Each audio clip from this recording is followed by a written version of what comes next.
BRS MLC కవిత Janasena party మధ్య మాటల తూటాలు పేలుతున్నాయి. పవన్ కళ్యాణ్ ఓ కమేడియన్ అంటూ గతంలో సంచలన వ్యాఖ్యలు చేసిన కవిత లేటెస్ట్ గా ఓ పాడ్కాస్ట్ లో ఆయన విశ్వసనీయతను ప్రశ్నించారు. పవన్ వ్యాఖ్యలను సీరియస్ గా తీసుకోలేమని, హిందీ భాష రుద్దుడిపై మాటల్ని ఆయన స్వయంగా మార్చుకుంటారని కవిత విమర్శించారు. ఈ మాటలు జనసేన వర్గాలకు ఎక్కడలేని కోపం తెప్పిస్తున్నాయి. దీంతో వారు స్ట్రాంగ్ గా రియాక్ట్ అవుతున్నారు. జనసేన పార్టీ తన అధికారిక ట్విట్టర్ ఖాతాలో ఓ వీడియో షేర్ చేసింది. ఆ వీడియోలో కవితను పరోక్షంగా జోకర్ గా అభివర్ణించారు. పార్టీ షేర్ చేసిన ఎడిటెడ్ వీడియో ద్వారా కూడా ఇదే అభిప్రాయాన్ని వ్యక్తం చేశారు.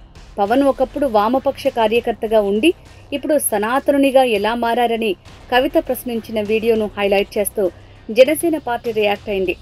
జోకర్లు ఇలానే అర్థం చేసుకుంటారు, కానీ పవన్ చెప్పింది పూర్తిగా వేరు అంటూ జనసేన షేర్ చేసిన వీడియోలో ఉంది.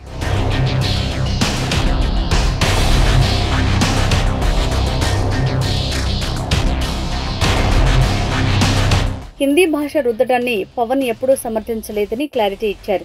దక్షిణాది జనాలు మనుగడ కోసం కొత్త భాషలు నేర్చుకోవాలని మాత్రమే ఆయన సూచించారని తెలిపారు.